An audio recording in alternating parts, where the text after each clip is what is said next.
Sometimes people mistakenly think that if a person is polite, if they are kind, compassionate, then they are weak. This is incorrect. What led to this idea? To a large extent it comes from socio-cultural traits that were twisted to control people. Be weak, because only then you are kind. This is a slave's distorted view. It gives villains the opportunity to do whatever they want, since they are not bound by such principles. The idea of sanctity born from weakness is unhealthy by its nature, because a weak person will break at the first even slightly difficult situation, and a broken person is capable of causing much harm to themselves and others. And worst of all, they won't even understand why they are doing it, as they do not control their mind and emotions. They do not know why or what they are thinking. They have nothing to rely on within themselves. They are literally a danger to themselves and those around them. It's easy to be pitiful, incapable. It requires no effort, and it does not automatically make a person good. And sometimes people mistakenly think that if a person is rude, evil, cruel, then they are strong. Again, this is incorrect. They walk around pleased with themselves and think that strength is greed, anger, contempt, audacity, arrogance. But this is not strength. These are disturbing emotions, mental afflictions. Most evil, malicious people, they are traumatized people. They did not have the strength to heal their wounds. They are broken, crippled. They behave like animals driven into a corner. They are not lions. Generally, being rude to others, bullying, mocking, destroying what's beautiful, it's easy. Getting drunk, robbing, killing, stealing, easiest things in the world. Such behavior is an indicator of weakness, and such a person is also a danger to themselves and others. Often we can see supposedly motivational quotes that in reality simply train the mind in defilements, such as "show no mercy to anyone since no one will show mercy to you. When you live with wolves, you must act like a wolf," and other absurdities that provide a small surge of strength at the expense of anger and other negative emotions. But the energy boost is insignificant and the damage is much greater. A person's emotions become numb, leading to a substantial loss. Beauty becomes less accessible to them. Friendship, love, joy cannot break through their emotional walls they have cultivated within themselves. This is very unequal, foolish exchange. The Buddha said, "By oneself is evil done, by oneself is evil left undone, by oneself is one purified. Purity and impurity depend on oneself.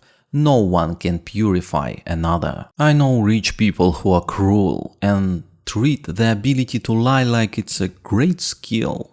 But these are deeply unhappy people. Every day of their life is a small hell, and they no longer remember what it's like to live otherwise. Only occasionally do they get a painful reminder of what they have lost. And truly, even their enemies could not have done to them what they have done to themselves.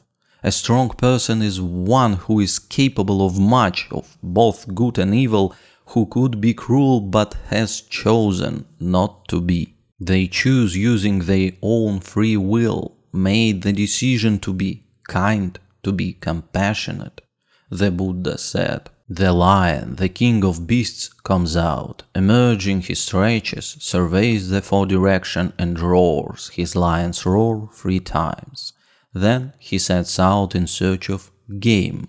And why? He thinks, let me not harm any small creatures that might cross my path." One who studies Buddhist philosophy, who lives practicing, is a master of their life, a master of their mind. They move toward perfection. These are some of the strongest people. It's easy to be worthless, to blame others while playing the victim. It's easy to be evil and rude, to despise others while playing the predator. It's difficult to manage oneself, mind, speech, emotions. It's difficult to cultivate wholesome states and eliminate harmful ones. It's difficult to see reality as it is and act accordingly. This is what practitioners work on. This is a strength many cannot even dream of. The Buddha said, "By effort, diligence, discipline and self-control, let the wise person make an island for themselves that no flood can destroy." And when such a person consciously cultivates compassion and kindness within themselves, when they speak politely, it feels completely different, much more significant, and it has a greater effect. Seeing the kindness and politeness of such a person, only a fool would think this is someone who can be used, and if they try, they will not succeed, because kindness does not mean naivety, and cynicism does not mean wisdom. And the goal practitioners move toward is incredibly high. The Buddha said, "The blessed one is such an accomplished one, a fully awakened one, perfect in true knowledge and conduct, sublime, knower of the worlds, incomparable leader." But you should not strain too much, you should not pressure yourself. If you feel overstrained, this is not what is needed. When the Buddha was asked how he achieved the result, he answered, "Not by straining, but also not by stopping." You should not forget that the practice is the true art of living, of beauty, freedom, joy, harmony. If you just sit down and overstrain trying to force your way through by sheer will, you can only burn out, get tired and break. Discipline comes from gradually cultivating a habit, not from pressure. You cannot make a tree grow faster by hitting it and yelling at it. It's like gliding on ice. It's less about straining and more about using skill. Anything can be done unskillfully, the wrong way at the wrong time, and strength, discipline comes not from strictness but from understanding and interest, from skillfully applied correct motivation for your own benefit and the benefit of other living beings.